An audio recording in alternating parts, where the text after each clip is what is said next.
हमें लगता है अगर समाज में कुछ बुरी बातें हैं, कोई बुराइयां हैं, तो हमको क्या लेना देना, हमारे अकेले के करने से क्या होगा, और ये सोचकर कि कोई कदम आगे नहीं बढ़ाता हमारे करने से। ये वैसी ही बात है जैसे छोटे से कोई गांव में एक विद्यालय, एक स्कूल था, पाठशाला थी। उस स्कूल में जो मास्टर जी थे उन्होंने कहा कल स्कूल में भंडारा होगा, मतलब सबको भोजन खिलाया जाएगा, तो सब अपने घर से दूध लेकर के आना क्योंकि खीर बनानी है। सब बालकों को कह दिया, सब बालकों को आदेश दे दिया। अब एक बालक उसमें बड़ा चालाक था, उसने सोचा कि पूरा गांव दूध लेके जाएगा, क्यों ना मैं चुपचाप जाऊं, एक गिलास में पानी ले जाऊं, किसी को क्या पता लगने वाला, चुपचाप डाल दूंगा, सब समझेंगे दूध है। अब वो लेकर के आ गया, लाइन लगी थी, बीच में पात्र रखा गया था कि आते जाओ, इसमें दूध डालते जाओ। सब आते गए, उसका नंबर भी आया, उसने चुपचाप डाला, निकल गए। अब जब सब इकट्ठा हो गया, अब पात्र को खोला गया और देखा गया, तो देखा कि वो पूरा बर्तन जो है किससे भरा है। देखो हम सब समाज की कितनी सच्चाई जानते हैं।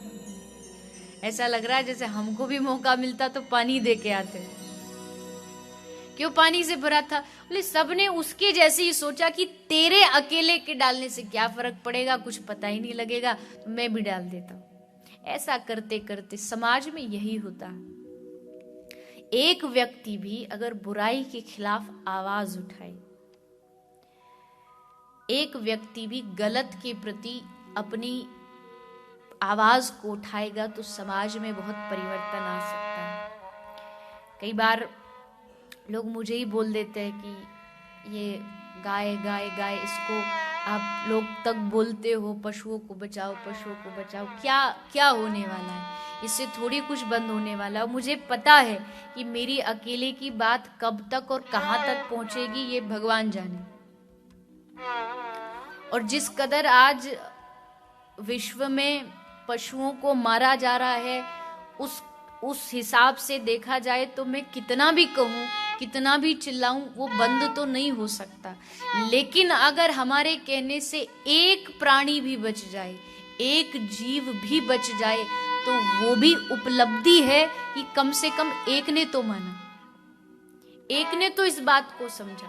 हजार बार अगर हजारों श्रोता आते हैं, उनको कहा जाता है कि भैया पशुओं को मत खाइए, पशुओं को आहार मत बनाइए, हो सकता है सब न माने, पर एक भी अगर मान गया, एक व्यक्ति भी इस बात को मान ले, तो कथा कहने वाले की कथा सफल हो जाती है।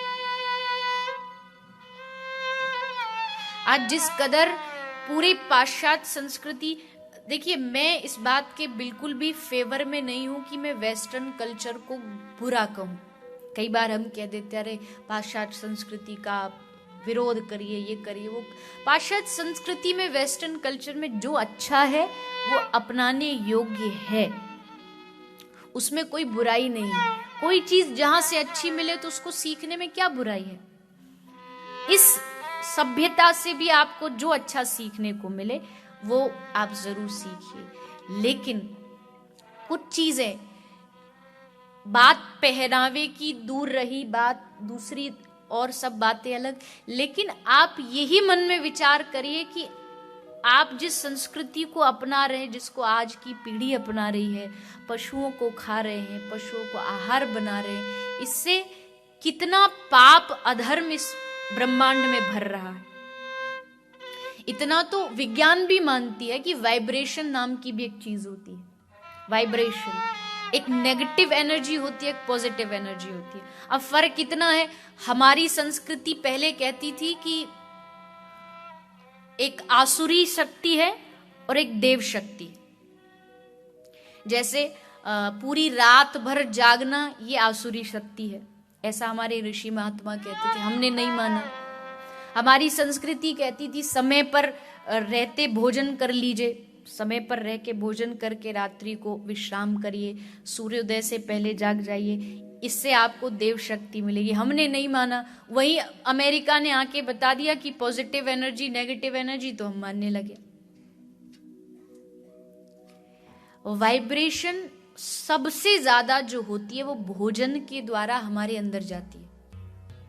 इसलिए जब आप भोजन करते हैं तो उस समय कहा जाता है कि सबसे पहले तो भोजन को भगवान को समर्पित करिए, क्योंकि भोजन का आप बाहर से तो धो सकते हो, बाहर से आप कोई फ्रूट आया उसको धो दोगे, लेकिन उसके अंदर जो वाइब्रेशन है वो कैसे दूर हो गई?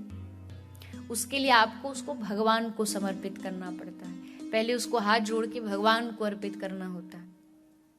तो जब हमारी संस्कृति यहाँ तक कि जो शाकाहारी भोजन होता है उसमें भी इतनी सावधानी रखती है कि इसमें भी कहीं नकारात्मक ऊर्जा, नेगेटिव एनर्जी आपके भीतर नहीं चली जाए, तो जिस पशु को आप खा रहे हो सोचिए उसके अंदर कितनी नेगेटिव एनर्जी है। जब वो मारा जा रहा था तो उसके अंदर कितना डर था, कितनी उसके अंदर घबराहट थी, हिंसा का भाव। शायद उसके मन में हो कि काश मुझे शक्ति मिल जाए और मैं ये अस्त्र लेके इसी को मार दूं। इतनी उसके अंदर वो भावना रही होगी। वही भावना जब आपके घर में आती है तो घर का चारों तरफ जो वाइब्रेशन है वो नष्ट होने लगती है, वो खराब होने लगती है। तो इसलिए प्रयास करें आप और आपकी आगे आने वाली पीढ़ी अपने आहार को शुद्ध करें, अपने भोजन को शुद्ध करें, मांसाहार का परित्याग करें।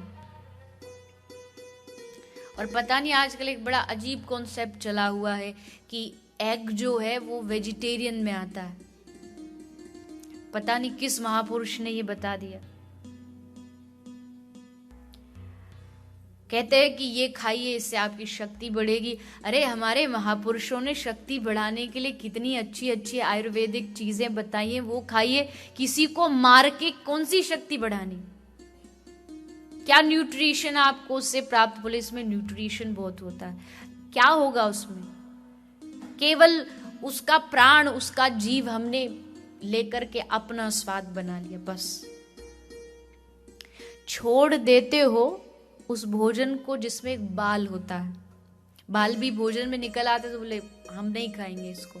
छोड़ देते हो उस भोजन को जिसमें एक बाल होता है और खाते हैं उस अंडे को जिसमें माँ का लाल होता है। बोले नहीं जी वो आजकल वो मशीन से बन जाता। ठीक है, वो भी प्रोसेस हो रहा है आज के समय, पर आप कैसे पहचानोगे कि ये मशीन वाला है कि ये जीव इसके भीतर है? मैं ऐसा नहीं कह रही कि आप खाते, लेकिन आज इस कथा को बहुत लोग सुन भी रहे घर बैठे। हो सकता है आपके बच्चे, आपके कोई दोस्त मित्र इस गलत चीज को करते हो, तो उनको रोकिए, उनको समझाइए कि किसी पशु को दुख दे करके आप कभी सुख नहीं हो सकते, किसी जीव को दुख दे के आप सुखी नहीं हो सकते। मैं तो पशु की बात चल रही इसलिए कह रही हूं।